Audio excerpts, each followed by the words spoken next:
الحمدللہ رب العالمین والصلاة والسلام علی رسولہ الکریم اما بعد فاعوذ باللہ من الشیطان الرجیم بسم اللہ الرحمن الرحیم الف لام میم صاد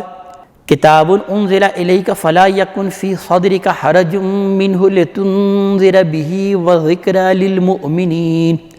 صدق اللہ العظیم رب اشرح لی صدری ویسر لی امری واحلل عقدۃ من لسانی یفقہوا قولی۔ اللہ تبارک تعالیٰ کے بابرکت نام سے اب ہم قرآن حکیم کی 7ویں سورت سورہ الاعراف کے متعلق آغاز کر رہے ہیں۔ اس وقت ہم قرآن حکیم کے جس باب میں ہیں وہ دوسرا باب ہے جس کا کہ موضوع ہے کہ قریش پر اتمام حجت اور مسلمانوں کا تزکیہ اور تطہیر، اور قریش اور اہل کتاب دونوں کے لیے دنیا میں اللہ کے آخری جزا و سزا کا بیان۔ اس باب کا آغاز سابقہ سورت سورہ الانعام سے ہو چکا ہے، اور جیسا کہ میں یہ اس بات کو عرض کر چکا ہوں کہ اس میں صرف 4 صورتیں ہیں، اور یہ بڑا متوازن باب ہے اس اعتبار سے کہ اس میں 2 ہی صورتیں مکی ہیں اور 2 صورتیں مدنی ہیں، جن میں سے ایک صورت یعنی سورہ الانعام جو کہ پہلی مکی صورت ہے، اس کا مطالعہ ہم سابقہ نشست میں مکمل کر چکے۔ اب ہم دوسری صورت سورہ الاعراف کے متعلق آغاز کر رہے ہیں۔ یہ صورت سورہ الانعام کا جوڑا ہے۔ سورہ الانعام اور سورہ اعراف جیسا کہ یہ بیان کیا جا چکا ہے کہ ان دونوں کے اصل مخاطب قریش مکہ ہیں۔ یہ نبی کریم صلی اللہ علیہ وسلم کے مرحلہ انذار عام اور اتمام حجت کے دوران نازل ہوئی۔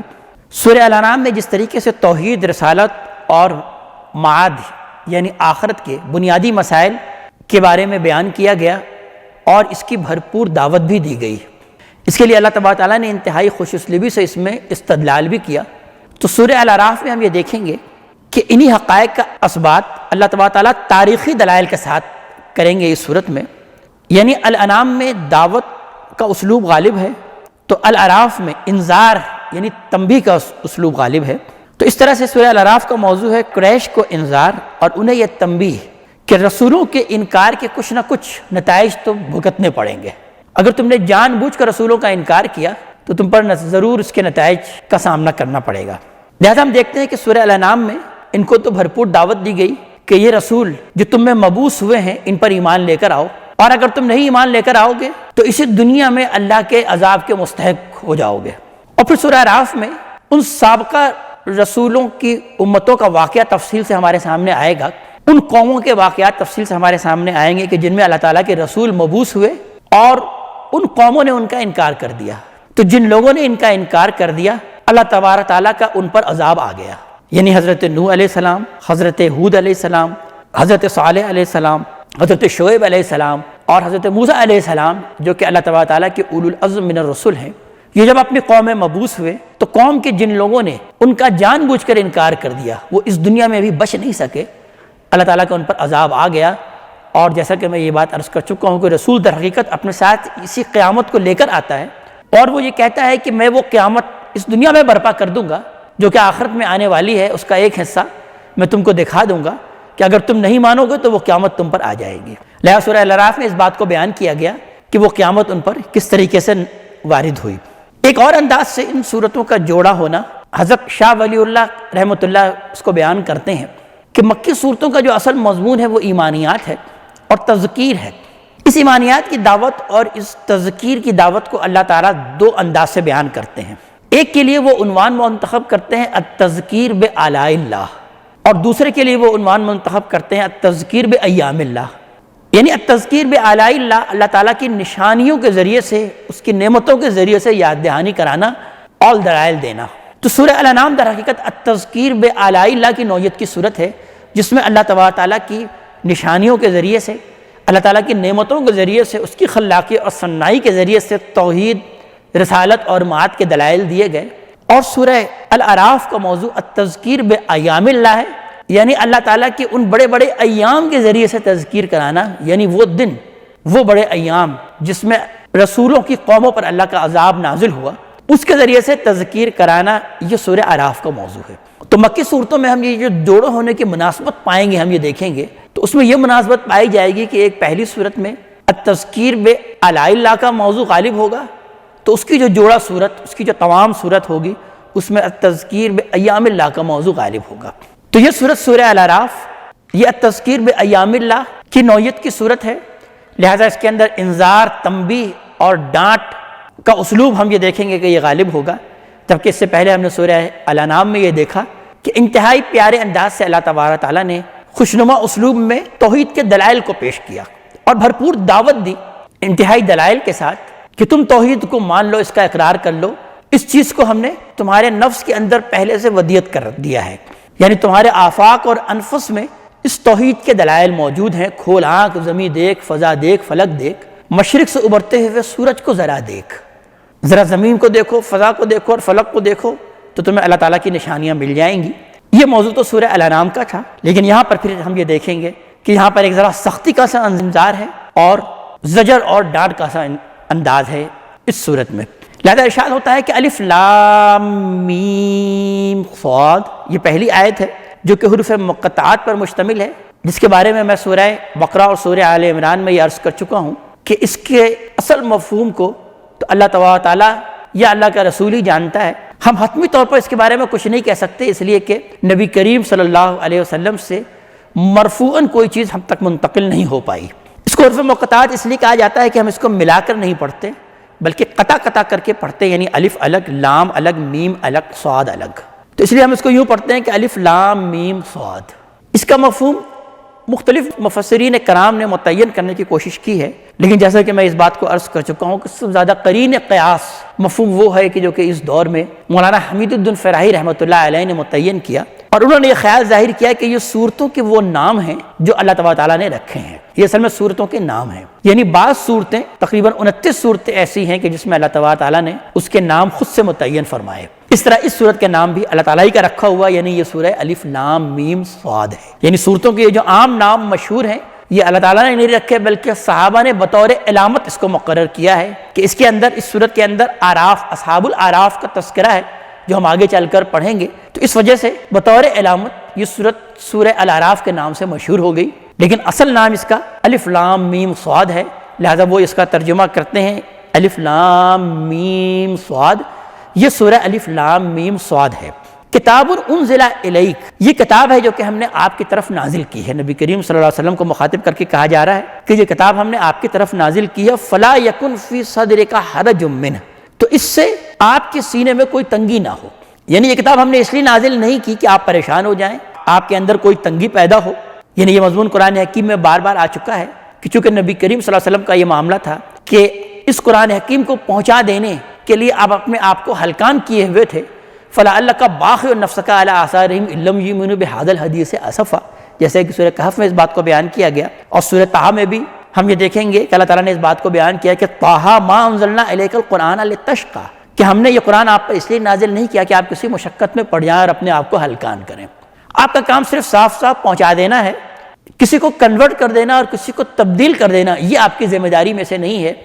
اور نبی کریم صلی اللہ علیہ وسلم چونکہ دیکھتے تھے کہ لوگوں پر اس کا کوئی اثر مرتب نہیں ہو رہا تو آپ اپنے آپ کو ہلکان بھی کرتے تھے اور پریشان بھی کرتے تھے، تو اللہ تعالیٰ اس بات کو بیان فرما رہے ہیں کہ یہ صورت ہم نے آپ پر اس لیے نازل نہیں کی کہ آپ کسی پریشانی میں مبتلا ہو جائیں، لِتُنذِرَ بِهِ، یہ صورت ہم نے کس لیے نازل کی تاکہ آپ اس کے ذریعے سے لوگوں کو انذار کریں، ڈرائیں، خبردار کریں، یعنی اسی کے ذریعے سے آپ کے انذار کا، خبردار کرنے کا اور دعوت کا اصل ذریعہ یہ قرآن حکیم ہونا چاہیے۔ یہ مضمون ہم بار بار سورہ الانعام میں بھی پڑھ چکے کہ وَأَنذِرْ بِهِ،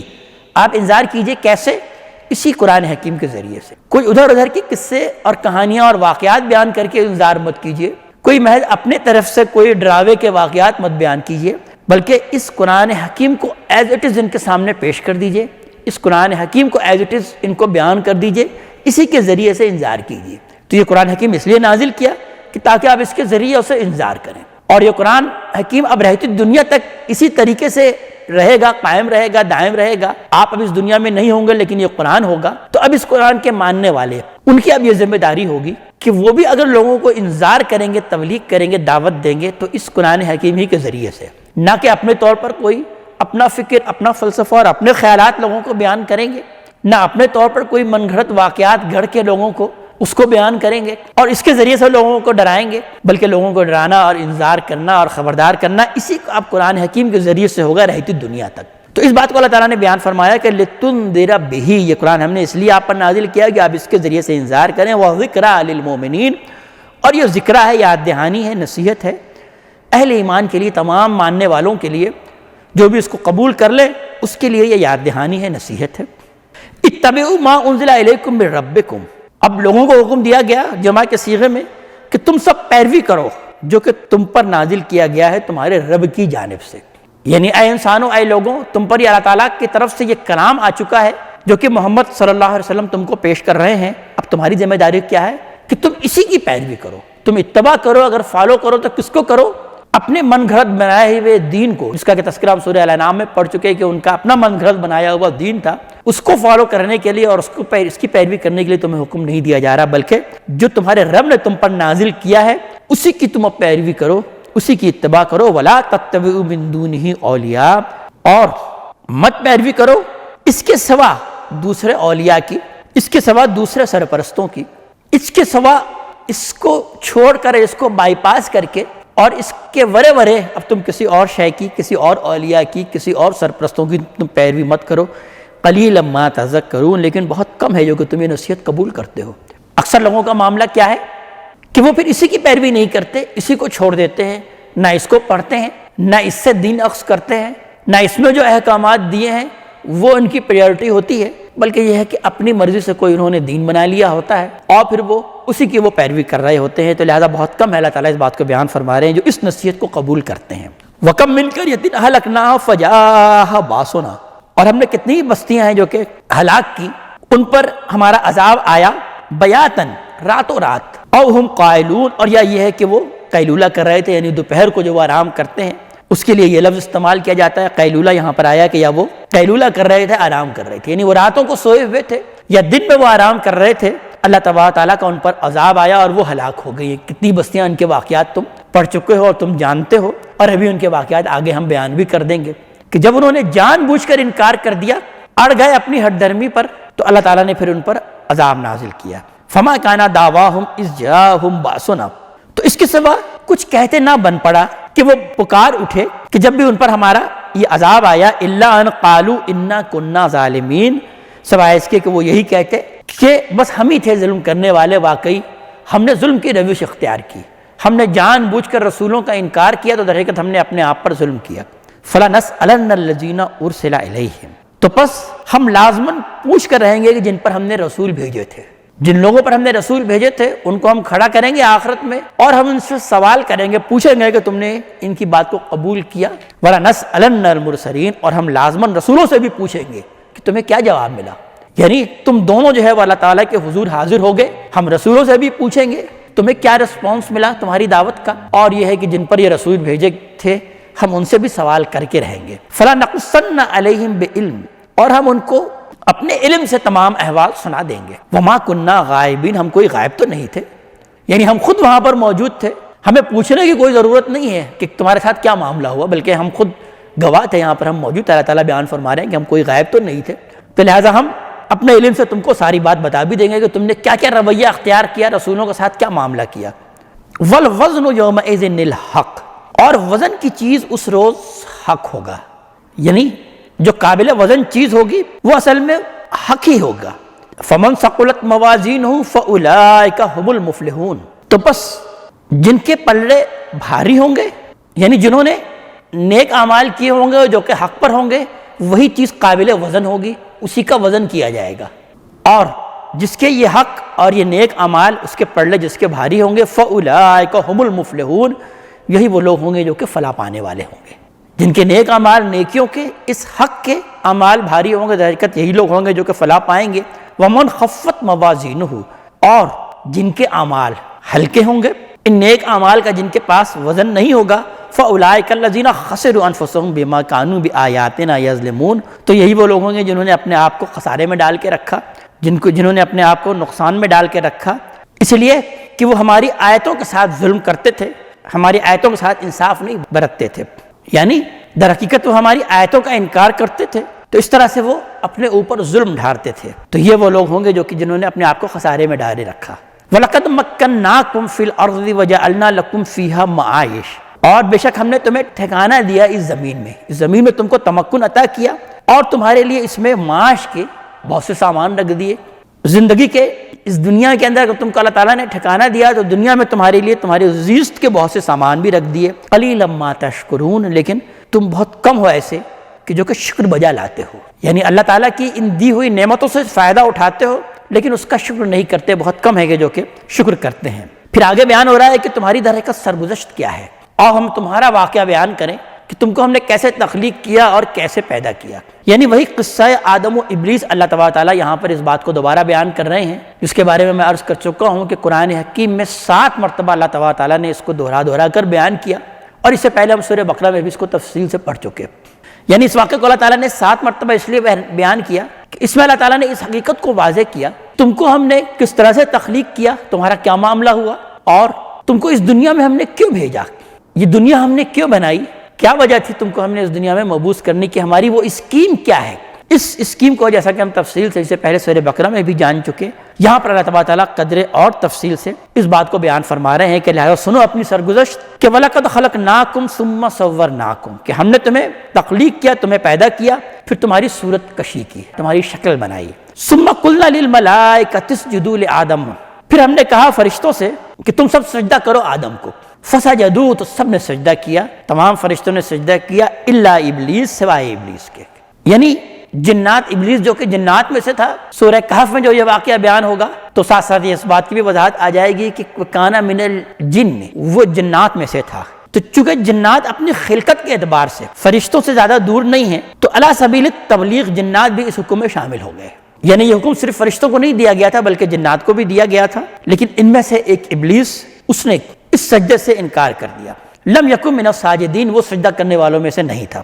قال ما منعک الا تسجد اذ امرتک، تو اللہ تعالیٰ نے پھر اس سے سوال کیا کہ کس چیز نے تم کو روکا کہ تو سجدہ کرے جبکہ میں نے تم کو حکم دیا تھا. یعنی کیا سبب ہو گیا، کیا وجہ ہو گئی کہ میرے حکم کے باوجود تم نے سجدہ نہیں کیا. قال انا خیر منہ،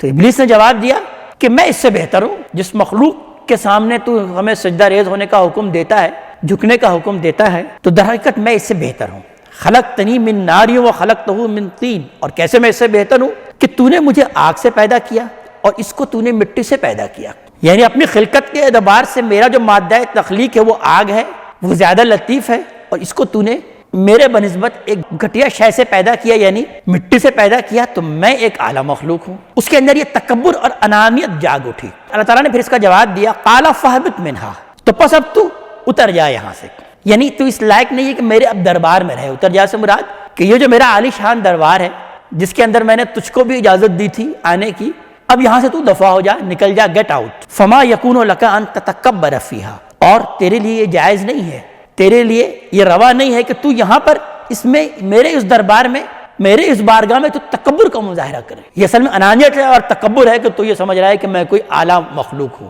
جبکہ حکم دینے والا کون ہے؟ وہ اللہ تبارک تعالیٰ ہے. اللہ کے حکم کی تو نے نافرمانی کی صرف اس تکبر کی وجہ سے، اس انانیت کی وجہ سے، تو اب تیرے لیے یہ ہرگز جائز نہیں ہے کہ تو غرور اور تکبر کرے یہاں. فخرج، پس نکل جا یہاں سے، یعنی گیٹ آؤٹ. انک من الصاغرین، بے شک تو ذلیلوں میں سے ہے.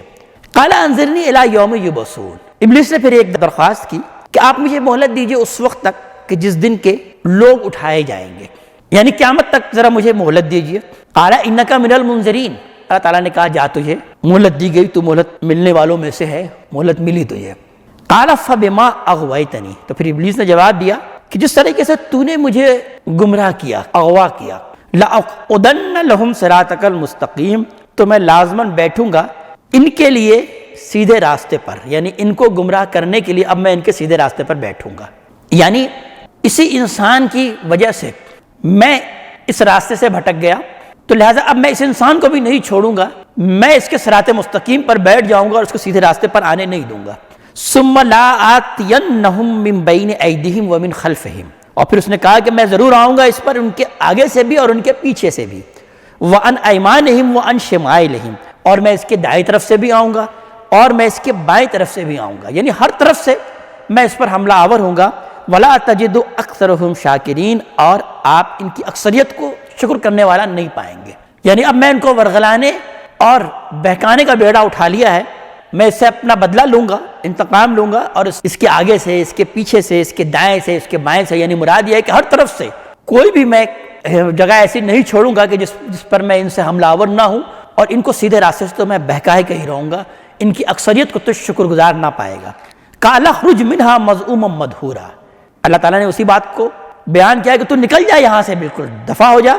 بے شک تو ہے ذلیل اور مردود، راندا ہو گیا ہے، تو اس قابل نہیں ہے کہ یہاں رہے، لہذا یہاں سے دفع ہو، گیٹ آؤٹ۔ پھر اللہ تعالیٰ نے بیان کیا کہ اس بات کو بھی یاد رکھو، لَمَن تَبِعَكَ مِنْهُمْ لَأَمْلَأَنَّ جَهَنَّمَ مِنْكُمْ أَجْمَعِينَ، جو بھی تیری پیروی کرے گا ان میں سے تو میں لازماً جہنم کو بھر دوں گا ان سے جو تیرے پیروکار ہوں گے، ان انسانوں میں جو تیری اتباع کریں گے میں اس کو اور تم سب کو جہنم کو اس سے بھر دوں گا۔ تو یہ اصل میں عزم کیا پھر ابلیس نے کہ میں اب انسانوں کو بہکانے کا یہ میں نے بیڑا اٹھا لیا ہے، میں اس کو سیدھے راستے پہ چلنے نہیں دوں گا۔ اللہ تعالیٰ نے اس واقعے کے ذریعے سے اس بات کو بیان کیا کہ در حقیقت ابلیس کیوں راندہ درگاہ ہوا، کہ وہ انانیت اس کے سامنے آ گئی، وہ اپنے آپ کو کوئی بڑی شے سمجھتا تھا، اس نے انسان کو ایک گھٹیا مخلوق سمجھا اور کہا کہ انا خیر منہ خلقتنی من نار وخلقتہ من طین۔ تو لہذا انسان کو بھی اس بات کو بیان کیا جا رہا ہے کہ یہ انانیت کا امتحان میں تم بھی ڈالے جاؤ گے، لہذا ابلیس کے بہکانے کا ایک سب سے پہلا راستہ جو ہوگا وہ یہ ہوگا کہ وہ اس کو انانیت میں، تکبر میں مبتلا کرے گا اور اس امتحان میں وہ ناکام کرنے کی کوشش کرے گا انسان کو۔ اب اللہ تعالیٰ اس امتحان کی دوسری نوعیت کا تذکرہ اگلے آیت میں بیان کر رہے ہیں کہ وَيَا آدَمُ اسْكُنْ أَنْتَ وَزَوْجُكَ الْجَنَّةَ، اے آدم تم اور تمہاری بیوی اس جنت میں رہو۔ یعنی اسی دنیا میں بیان کیا جاتا ہے کہ عارضی طور پر کوئی جنت، کوئی باغات، کوئی باغ اللہ تعالیٰ نے تعمیر کر دیا آدم کو کچھ ڈیمونسٹریشن کرانے کے لیے کہ تم اور تمہاری بیوی اس باغ میں رہو، فَكُلَا مِنْ حَيْثُ شِئْتُمَا، اور تم دونوں کھاؤ جہاں کہیں سے بھی تم چاہو، بافراغت کھاؤ۔ یعنی اس جنت میں لاتعداد پھل ہیں کھانے کے، تمہارے آرائش کی بہت سی چیزیں ہیں، تم اس کو استعمال کرو، کھاؤ۔ وَلَا تَقْرَبَا هَٰذِهِ الشَّجَرَةَ، اور دیکھو اس درخت کے قریب بھی مت جانا۔ ایک درخت کو ممنوع قرار دے دیا گیا، فَتَكُونَ مِنَ الظَّالِمِينَ، اگر تم اس درخت کے قریب جاؤ گے تو پھر تم ہو جاؤ گے ظلم کرنے والوں میں سے۔ فَوَسْوَسَ لَهُمَا الشَّيْطَانُ، تو اب شیطان نے وسوسہ اندازی کی ان دونوں کے لیے، یعنی اسی درخت کا پھل کھانے کے لیے شیطان نے اب ان پر وسوسہ اندازی کا معاملہ کیا کہ وہ اس درخت کا پھل کھائیں کہ لِيُبْدِيَ لَهُمَا مَا وُرِيَ عَنْهُمَا مِنْ سَوْآتِهِمَا، کہ تاکہ پھر اس کے ذریعے سے ان کی شرمگاہیں ان پر واضح ہو جائیں جو کہ ان سے پوشیدہ رکھی گئی تھی۔ یعنی در حقیقت یہ درخت جو ہے اس کی وضاحت یہاں پر اب تفصیل سے آ گئی، اور ہم یہ دیکھیں گے کہ یہ اس کی تفصیل پھر سورہ طٰہٰ میں بھی تفصیل سے آئے گی، کہ جس سے یہ معلوم ہوتا ہے کہ یہ درخت کوئی واقعی درخت نہیں تھا بلکہ یہ استعارے کے طور پر بیان کیا اللہ تعالیٰ نے۔ سورہ طٰہٰ میں ہم دیکھیں گے کہ اس کے لیے لفظ آتا ہے شجرۃ الخلد، یعنی وہ ہمیشگی کا درخت کہ جس کے پھل کھانے سے تم اس دنیا میں ہمیشہ رہو گے، یعنی تمہاری نسل اس دنیا میں چلے گی اور اس طریقے سے گویا کہ انسانیت ہمیشہ رہے گی۔ یعنی یہ پھل در حقیقت کیا ہے کہ وہ جو تعلق کا زن و شو ہے، میاں بیوی کے جو تعلق ہیں، اللہ تعالیٰ نے منع کر دیا آدم کو اور حوا کو کہ تم اگرچہ میاں بیوی ہو لیکن عارضی طور پر تمہیں ہم اس امتحان میں مبتلا کر رہے ہیں کہ تم اس درخت کا پھل مت کھانا، یعنی اس تعلق کو قائم مت کرنا۔ لیکن ابلیس کا کیا معاملہ ہوا کہ اس نے ان دونوں کو بہکایا۔ ظاہر یہی وہ پھل ہے کہ جس کو کھانے کے لیے دونوں کو بہکانا ضروری ہے، یعنی دونوں جب تک کہ راضی نہیں ہوں گے تب تک وہ اس پھل کو نہیں کھا سکتے۔ تو اس لیے شیطان نے کیا کیا، ابلیس نے کیا کیا کہ ان دونوں کو بہکایا تاکہ اس کے ذریعے سے وہ جو شرمگاہیں ہیں جو کہ ان کے اوپر پوشیدہ رکھی گئی ہیں وہ واضح ہو جائیں۔ یعنی یہی وہ درخت ہے کہ جس کو کہ کھانے سے یہ شرمگاہیں جو ہے وہ ان پر کھل جاتی ہیں اور یہ واضح ہو جاتی ہیں کہ جس کو کہ انسان چھپاتا ہے۔ یعنی یہ فطرت میں اللہ تبارک تعالیٰ نے یہ بات اسی لیے رکھی ہے کہ جب انسان کو معلوم ہوتا ہے کہ اس شرمگاہوں کا یہ استعمال ہے تو پھر اس کی فطرت اس بات کا تقاضا کرتی ہے کہ وہ اس کو چھپائے، لہذا انسانیت پھر اس کو چھپاتی ہے۔ جب تک بچوں کو معلوم نہیں ہوتا یہ اس معاملے کو، اس کو اپنی شرمگاہ کی کوئی فکر نہیں ہوتی، وہ ہم یہ دیکھتے ہیں کہ بغیر کپڑوں کے بھی ہمارے سامنے وہ گھوم رہا ہوتا ہے، لیکن جو ہی اسے اس بات کا احساس ہو جاتا ہے اور اس کو اس بات کا علم ہو جاتا ہے کہ یہ در حقیقت شجرۃ الخلد ہے، یہ ہمیشگی کا درخت ہے، تو لہٰذا وہ اپنی شرمگاہوں کی حفاظت بھی کرتا ہے۔ تو یہاں پر بھی اس بات کو بیان کیا جا رہا ہے کہ ابلیس نے ان کو بہکایا لِيُبْدِيَ لَهُمَا مَا وُرِيَ عَنْهُمَا مِنْ سَوْآتِهِمَا، تاکہ ان کی شرم کی چیزیں جو کہ پوشیدہ انہیں رکھی گئی تھی وہ ان کے لیے ظاہر کر دے۔ وَقَالَ مَا نَهَاكُمَا رَبُّكُمَا عَنْ هَٰذِهِ الشَّجَرَةِ، اور پھر ابلیس نے ان کو اس طریقے سے بہکایا، اس نے یہ کہا کہ تمہارے رب نے اس درخت سے تم کو منع نہیں کیا ہے مگر اس لیے کہ إِلَّا أَن تَكُونَا مَلَكَيْنِ، کہ کہیں ایسا نہ ہو کہ تم فرشتے بن جاؤ، أَوْ تَكُونَا مِنَ الْخَالِدِينَ، اور یہ کہیں تم اس میں ہمیشہ رہنے والے نہ ہو جاؤ، یعنی تم اگر اس درخت کا پھل کھاؤ گے تو تم فرشتے بن جاؤ گے اور اس میں ہمیشہ رہو گے، یعنی اسی کے ذریعے سے پھر تمہاری نسل آگے چلے گی اور تمہیں وہ ہمیشگی حاصل ہوگی۔ وَقَاسَمَهُمَا إِنِّي لَكُمَا لَمِنَ النَّاصِحِينَ، اور اس نے قسم کھائی کہ بے شک میں تم دونوں کا بہت خیر خواہ ہوں، یعنی میں جو تم کو بات کہہ رہا ہوں وہ تمہاری خیر خواہی کے جذبے کے تحت کہہ رہا ہوں۔ فَدَلَّهُمَا بِغُرُورٍ، تو پھر اس نے اس کو ان دونوں کو یعنی آدم اور حوا کو مائل کر ہی لیا دھوکے سے۔ فَلَمَّا ذَاقَا الشَّجَرَةَ، تو جیسے ہی انہوں نے اس پھل کا مزہ چکھا، یعنی اس تعلق کو جیسے ہی انہوں نے قائم کیا، بدت لہما سوآتہما، تو کھل گئی ان پر ان کی وہ پوشیدہ چیزیں، ان کی شرمگاہیں ان پر واضح ہو گئیں۔ واتفقا یخصفان علیہما من ورق الجنہ، اور وہ باغ کے پتوں سے اپنے اب جسم کو ڈھانکنے لگ گئے، یعنی جب ویسے ہی ان کو یہ احساس ہوا کہ اس طرح سے تو ان کی یہ شرمگاہیں بھی ان پر واضح ہو گئی ہیں، کھل گئی ہیں، ان کو اس شرم کا بھی احساس ہوا، وہ جو فطری شرم اللہ تعالیٰ نے رکھی ہے انسان کے اندر، تو لہذا اب اس کو ڈھانکنے کے لیے اور اس کو چھپانے کے لیے اب وہ جنت کے جو پتے ہیں، باغ کے جو پتے ہیں، اس کو لے کر اس سے انہوں نے اپنی شرمگاہوں کو چھپایا۔ وَنَادَاهُمَا رَبُّهُمَا، اب اسی وقت پھر ان دونوں کے رب نے ان کو پکارا، أَلَمْ أَنْهَكُمَا أَنْ تِلْكُمَا الشَّجَرَةَ، کیا میں نے تم کو اس درخت سے منع نہیں کر دیا تھا؟ وَأَقُلْ لَكُمَا إِنَّ الشَّيْطَانَ لَكُمَا عَدُوٌّ مُبِينٌ، اور کیا میں نے تم کو کہہ نہیں دیا تھا کہ شیطان تمہارا کھلا دشمن ہے، یہ تمہیں بہکائے گا اسی طریقے سے، تمہیں اسی طریقے سے ورغلانے کی کوشش کرے گا، یہ تمہارا کھلا دشمن ہے۔ یہ بات میں نے تم کو پہلے بیان نہیں کر دی تھی؟ آدم کو اس بات کا فوراً احساس ہو گیا، حضرت آدم علیہ السلام کو اور اماں حوا کو، لہذا تثنیہ کے صیغے میں اس بات کو بیان کیا جا رہا ہے کہ قالا ربنا ظلمنا انفسنا، ان دونوں نے کہا کہ اے رب ہمارے، ہم نے اپنے جانوں پر ظلم کیا، وَإِن لَّمْ تَغْفِرْ لَنَا وَتَرْحَمْنَا، اور اگر تو نہیں ہمیں بخش نہیں دیا اور ہم پر رحم نہیں فرمایا، لَنَكُونَنَّ مِنَ الْخَاسِرِينَ، تو ہم تو واقعی خسارہ پانے والوں میں سے ہو جائیں گے۔ یعنی اسی بات کو ہم سورہ بقرہ میں پڑھ چکے کہ وہاں اس بات کو بیان کیا گیا تھا کہ فَتَلَقَّىٰ آدَمُ مِن رَبِّهِ كَلِمَاتٍ فَتَابَ عَلَيْهِ، تو سیکھ لیے آدم نے اپنے رب سے چند کلمات، تو وہ کیا کلمات تھے؟ اللہ تعالیٰ یہاں پر اس کو بیان کر رہے ہیں کہ ربنا ظلمنا انفسنا وَإِن لَّمْ تَغْفِرْ لَنَا وَتَرْحَمْنَا لَنَكُونَنَّ مِنَ الْخَاسِرِينَ، کہ رب ہمارے، ہم نے واقعی اپنے جانوں پر ظلم کیا، جو ہم نے تیرے حکم کی نافرمانی کی، تو نے مجھے منع کیا تھا، ہمیں منع کیا تھا کہ اس درخت کے قریب بھی مت جانا، لیکن ابلیس کے ورغلانے سے ہم اس درخت کے قریب بھی چلے گئے اور اس پھل کو بھی کھا لیا، تو اگر تو نہیں ہمیں معاف نہ کیا، بخش نہیں دیا، ہم پر رحم نہ کیا، تو بے شک ہم خسارہ پانے والوں میں سے ہو جائیں گے، ہم نقصان پانے والوں میں سے ہو جائیں گے۔ قَالَا اهْبِطُوا بَعْضُكُمْ لِبَعْضٍ عَدُوٌّ، اللہ تعالیٰ نے کہا کہ بس اب اتر جاؤ، اب یعنی یہاں سے جاؤ، اس جنت سے، اس باغ میں ہم نے تم کو عارضی طور پر رکھا تھا، یہ بتانے کے لیے رکھا تھا کہ دنیا میں تم کس نوعیت کے، کس طرح کے امتحان میں مبتلا کیے جاؤ گے۔ پہلے امتحان کی نوعیت بیان کر دی اللہ تعالیٰ نے کہ اس امتحان کی نوعیت کیا ہے، وہ انانیت کا امتحان ہوگا، اور دوسرے امتحان کی نوعیت اللہ تعالیٰ نے یہاں بیان کی کہ دوسرا بڑا امتحان جو تم سے لیا جائے گا وہ اس جنس کا امتحان ہوگا، یہ جو جنسی خواہش تمہارے اندر رکھی گئی ہے، اس کا امتحان اللہ تعالیٰ لیں گے۔ اور ہم یہ دیکھتے ہیں کہ انسانیت کو در حقیقت یہی دو بڑے امتحان درپیش ہیں، اور اسی دو بڑے امتحان میں انسانیت کی عظیم اکثریت جو ہے وہ ناکام ہو جاتی ہے۔ تو اللہ تعالیٰ نے کہا کہ اب جاؤ، اترو یہاں سے، اب تم ایک دوسرے کے دشمن ہو، یعنی دنیا میں تمہارا اور شیطان کا، ابلیس کا جو اب رشتہ ہوگا وہ کیا ہوگا، وہ دشمنی کا رشتہ ہوگا۔ ابلیس نے تو تم کو اپنا دشمن ڈکلیئر کر دیا ہے، تم بھی اس کو اپنا دشمن سمجھو، اس کو کبھی بھی اپنا دوست مت بناؤ، اس کا کبھی بھی اپنا ساجی مت بناؤ، دشمنی کے رشتے کے ساتھ اب تم جیو۔ وَلَكُمْ فِي الْأَرْضِ مُسْتَقَرٌّ وَمَتَاعٌ إِلَىٰ حِينٍ، اور اب زمین میں تمہارا مستقر ہے، تمہارا ٹھکانہ ہے، اور وہاں پر ایک وقت معین تک کے لیے تمہارے لیے کچھ متاع ہے، ساز و سامان ہے، ہم زمین میں اب تم کو بھیج رہے ہیں اسی امتحان کے غرض سے کہ تم میں سے کون ہے جو کہ اس امتحان میں کامیاب ہو کر میری وہ اصل جو جنت ہے اس کا حقدار بن جاتا ہے۔ تو جاؤ اب اس دنیا میں، وہاں پر ہم نے تمہارا ٹھکانہ رکھا ہوا ہے، اور تمہارے لیے مال و متاع، تمہارے زیست کا سامان، زندگی کا سامان، جینے کا سامان اس دنیا میں رکھ دیا ہے۔ اس امتحان میں، یہ کچھ عرصے کا امتحان ہے جو اس دنیا میں تم مبتلا کیے گئے ہو، جو بھی اس امتحان میں کامیاب ہو جائے گا اس کے لیے پھر ہم نے ابدی جنت ہمیشہ کے لیے تیار کر رکھی ہے۔ تو اللہ تعالیٰ نے کہا کہ وَلَكُمْ فِي الْأَرْضِ مُسْتَقَرٌّ وَمَتَاعٌ إِلَىٰ حِينٍ، اور تمہارے لیے زمین میں ایک وقت معین تک کے لیے ٹھکانہ ہے اور ایک متاع ہے ایک وقت معین کے لیے۔ قَالَ فِيهَا تَحْيَوْنَ وَفِيهَا تَمُوتُونَ وَمِنْهَا تُخْرَجُونَ، اور پھر اللہ تبارک تعالیٰ نے اس بات کو بیان کیا کہ اسی میں اب تمہیں اب رہنا ہے، اسی میں تمہاری زندگی ہے اسی دنیا میں، اسی میں اب تم مرو گے اسی دنیا میں، یعنی اسی میں تم کو ایک بار موت آئے گی۔ وَمِنْهَا تُخْرَجُونَ، اور اسی میں، اسی دنیا سے پھر اب تم نکالے جاؤ گے اور میرے حضور جو ہے وہ کھڑے ہو گئے، حاضر ہو گئے۔ اللہ تبارک تعالیٰ ہمیں اپنے کلام کا فہم عطا فرمائے اور عمل کی توفیق عطا فرمائے۔ اقول قولی ھذا واستغفر اللہ لی ولکم ولسائر المسلمین والمسلمات۔